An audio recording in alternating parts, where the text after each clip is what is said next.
আসসালামু আলাইকুম, welcome back to my channel. আশা করি সবাই ভালো আছেন। আজ আমি রূপচাঁদা মাছ ভুনা করে দেখাবো। এর আগে রূপচাঁদা ফ্রাই রেসিপিটি করে দেখিয়েছি, আমার চ্যানেলে দেয়া আছে, চাইলে আপনারা দেখে নিতে পারেন। রূপচাঁদা ফ্রাই এবং ভুনা দুটো রেসিপি খেতে দারুণ মজা। চলুন তাহলে আজ রূপচাঁদা মাছের ভুনা রেসিপিটি দেখে নিই। এখানে আমি বড় বড় দুটি রূপচাঁদা মাছ নিয়ে নিয়েছি। মাছগুলো আমি ভালোভাবে কেটে ধুয়ে পানি ঝরিয়ে নিয়েছি। মাছের গায়ে এভাবে একটু কেচে নেওয়ার চেষ্টা করবেন, তাহলে মাছের ভিতরে খুব সহজেই মশলাগুলো ঢুকতে পারবে। এখন এর মধ্যে দিয়ে দিব গুঁড়া মশলা। দিয়ে দিব হাফ চামচ হলুদ গুঁড়া, হাফ চামচ মরিচ গুঁড়া, আর দিয়ে দিব স্বাদ মতো লবণ। এখন মশলাগুলো ভালোভাবে মাছের গায়ের সাথে মেখে নিতে হবে।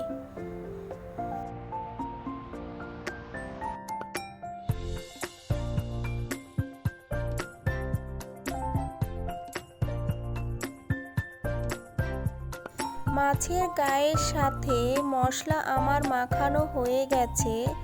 এখন এগুলো ভেজে নিব। এর জন্য চুলায় একটি ফ্রাই প্যান বসিয়ে দিয়েছি। দিয়ে দেব পরিমাণ মতো তেল। তেলটা গরম হয়ে এলে মাছগুলো দিয়ে দিব।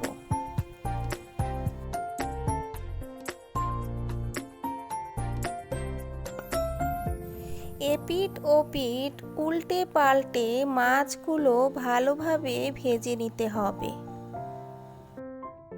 বন্ধুরা, যারা এখনও আমার চ্যানেলটি সাবস্ক্রাইব করেননি, চ্যানেলটি সাবস্ক্রাইব করে দিবেন আর আমার পাশে থাকবেন। মাছগুলো আমার ভাজা হয়ে গেছে। এখন এক এক করে তুলে নিচ্ছি।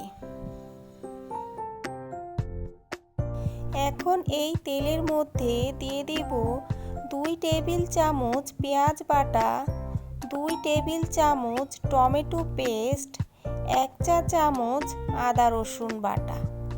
এখন মশলাগুলো তেলের সাথে ভালোভাবে কষিয়ে নিতে হবে, কাঁচা গন্ধটা চলে যাওয়া পর্যন্ত।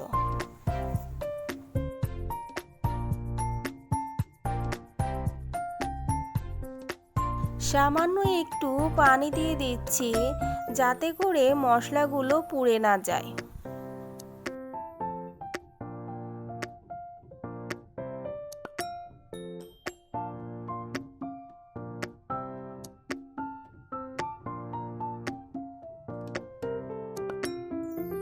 এখন দিয়ে দিব গুঁড়া মশলা। দিয়ে দিচ্ছি হাফ চামচ হলুদ গুঁড়া, হাফ চামচ মরিচ গুঁড়া, হাফ চামচ ধনিয়ার গুঁড়া, হাফ চামচ জিরার গুঁড়া, আর দিয়ে দিচ্ছি স্বাদ মতো লবণ। এখন মশলাগুলো ভালোভাবে কষিয়ে নিতে হবে।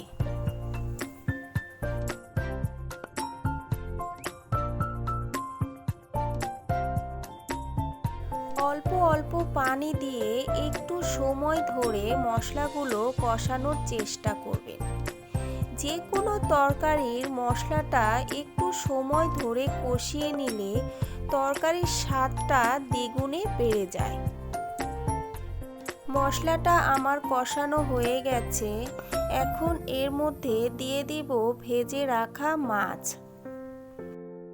মাছটা দিয়ে এপিঠ ও পিঠ উল্টে দিতে হবে। এরপর 2 মিনিটের জন্য ঢেকে দিব। বেশি সময় ধরে রান্না করার প্রয়োজন নেই। ঠিক 2 মিনিট পর ঢাকনাটি খুলে আবারও সামান্য একটু ভাজা জিরার গুঁড়া আর 3-4টি কাঁচামরিচ ফালি ছিটিয়ে দিয়ে আবারও 2 মিনিটের মতো ঢেকে চুলা থেকে নামিয়ে নিতে হবে।